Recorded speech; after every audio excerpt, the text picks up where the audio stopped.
ഈ കാണുന്ന ആമ്പൽച്ചെടിയുടെ പോട്ടിൽ കുറച്ച് കുഞ്ഞു തൈകൾ ഉണ്ടായിട്ടുണ്ട്. ഇന്ന് ഞാൻ അതിനെ റിപ്പോർട്ട് ചെയ്യാൻ പോവാണ്. കുറച്ചെണ്ണം നമ്മൾ മുന്നേ റിപ്പോർട്ട് ചെയ്തിട്ടുണ്ടായിരുന്നു. അതൊക്കെ കുറച്ച് ഇലയൊക്കെ വന്ന് സെറ്റ് ആയിട്ടുണ്ട്. അത് ഞാനും ചേച്ചിയും കൂടിയിട്ടാണ് നട്ടത്.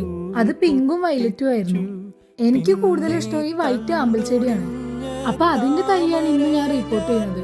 പിന്നെ ഇത്തവണ ചേച്ചി ആമ്പൽച്ചെടി കൊണ്ടുവന്നപ്പോ അതിൽ കട്ടിയുള്ള ഒരു തോടുള്ള ഒരു പ്രാണി ഉണ്ടായിരുന്നു. അതിന്റെ പേരെന്താന്ന് കറക്റ്റ് അറിയില്ല, ഒച്ചാണെന്ന് തോന്നുന്നത്. നമ്മൾ എത്ര കളയാൻ ശ്രമിച്ചിട്ടും അത് പിന്നെ ഉണ്ടാവുന്നുണ്ട്. അപ്പൊ ആമ്പൽച്ചെടി നടാൻ വേണ്ടിട്ട് ഞാൻ ആദ്യം പോട്ടിലേക്ക് ഇട്ടത് ചാണകപ്പൊടിയാണ്. പോട്ടിന്റെ കാൽഭാഗം ചാണകപ്പൊടിയും അരഭാഗം മണ്ണുമാണ് ഇട്ടത്.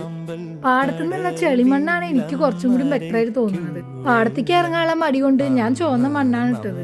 മണ്ണിൽ കട്ടയൊക്കെ ഉണ്ടെങ്കിൽ അതൊക്കെ ഒന്ന് മാറ്റി കൊടുക്കണം. എന്നിട്ട് ഇതുപോലെ ഒരു ഇല വെച്ചിട്ട് അതിൽ വെള്ളം ഒഴിച്ചു കൊടുത്തു. ഇങ്ങനെ ഇല വെക്കുമ്പോൾ വെള്ളം പെട്ടെന്ന് കലങ്ങില്ല. അപ്പൊ ഇന്നത്തെ കുഞ്ഞു വീഡിയോ ഇത്രേ ഉള്ളൂ. ഇഷ്ടപ്പെട്ട സപ്പോർട്ട് ചെയ്യാൻ മറക്കല്ലേ.